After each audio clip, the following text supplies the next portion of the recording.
the moon. And normally, you can't get to it. But there are mods. There are mods? What am I on? There's this mod at Astra, which I think is the most popular Minecraft space mod ever.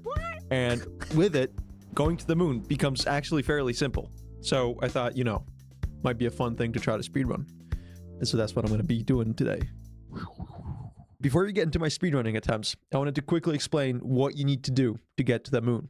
And so akin to a 2015 Minecraft mod review, I've prepared this display, which contains everything you need to know. I'm going to start with this side.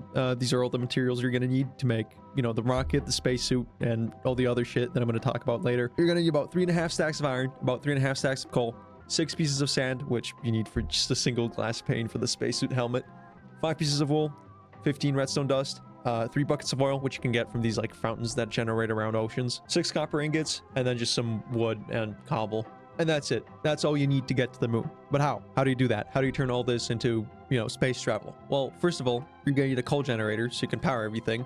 And by everything, I mostly mean the compressor, which you can use to turn ingots into plates, and the electronic blast furnace, which you can use to turn iron and coal into steel. Now, steel and steel plates are the building blocks of basically everything else here. So, for example, the spacesuit, right? The boots, the pants, and the helmet are mostly just steel plates with a bit of wool and that one glass pane that I was talking about earlier. Now, the chest plate might look a bit more intimidating because you got the gas tanks and the oxygen gear, but don't let these parts fool you. A gas tank is just iron plates combined with an iron rod, which is just more iron plates disguised as an iron rod. And the oxygen gear is just steel plates combined with steel rods. Okay, once you have your spacesuit, you're still going to fill it up with oxygen. And to do that, you're going to need the oxygen loader, which, big surprise, is also mostly steel. The way it works is you put the water here, it gets turned into oxygen, or it extracts the oxygen, whatever, and then you put the spacesuit chest plate here, and boom, you have the oxygen. Okay, so you got the spacesuit, you got the oxygen in the spacesuit.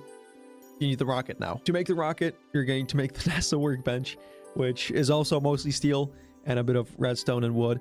And I guess, yeah, these are iron rods, so 2 iron rods for some reason. Now, the NASA workbench is just a fancy crafting table with some extra slots for rocket parts, which are also mostly steel. You got the steel tanks, which,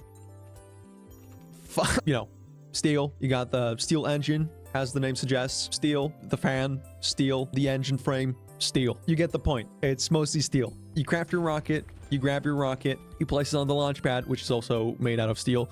You get in, you press space, not enough fuel. You can't launch. You need fuel, right? You go back to the oil, which is still in my inventory. You need to refine the oil. I need to sneeze. Holy shit. This is, oh my god, this is devastating. You can't just put the raw oil into your rocket. You need to refine it first.